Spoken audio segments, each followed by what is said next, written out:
প্রধান উপদেষ্টা ডক্টর মোহাম্মদ ইউনূস বলেছেন, রাজনৈতিক দলগুলো যদি স্বল্প মেয়াদী সংস্কারে সম্মত হয় তবে নির্বাচন ডিসেম্বরেই হতে পারে, আর দীর্ঘমেয়াদী সংস্কার চাওয়া হলে নির্বাচন জুনে অনুষ্ঠিত হতে পারে। কারণ আমরা একটি রূপান্তরকালীন সময় পার করছি। এখন আমাদের প্রধান লক্ষ্য হল প্রতিষ্ঠান পুনর্গঠন ও অগ্রাধিকার পুনর্নির্ধারণ।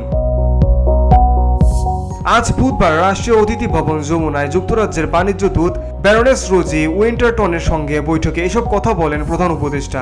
উভয় পক্ষ বৈঠকে দ্বিপাক্ষিক সম্পর্ক আরও গভীর করার অঙ্গীকার পুনর্ব্যক্ত করেন।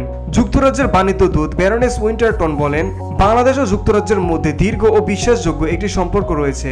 আমরা আমাদের চলমান সংস্কার কার্যক্রমের দিক নির্দেশনা দেখে সন্তুষ্ট। ব্যারনেস উইন্টারটন বলেন, চলমান সংস্কার প্রক্রিয়ায় যুক্তরাজ্য সরকারকে সমর্থনের কথা জানান। প্রধান উপদেষ্টা বলেন, আমাদের সরকারি স্বাস্থ্যসেবা কার্যক্রম প্রায় অকার্যকর। এখানে যুক্তরাজ্য ভূমিকা রাখতে পারে।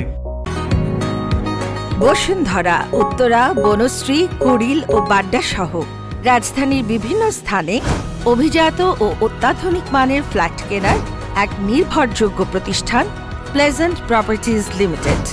তাই আপনার স্বপ্নের আবাসনের জন্য আজই যোগাযোগ করুন।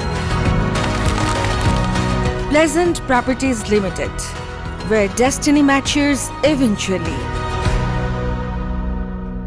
অধ্যাপক ইউনূস বলেন, আমরা শিক্ষা ব্যবস্থায় উন্নয়ন, বস্ত্র খাতে আধুনিকায়ন এবং প্রতিরক্ষা ও বিমান খাতে নতুন সম্ভাবনার দ্বার উন্মোচনে যুক্তরাজ্যের সহযোগিতাকে স্বাগত জানাই। Beauty Bangla news desk.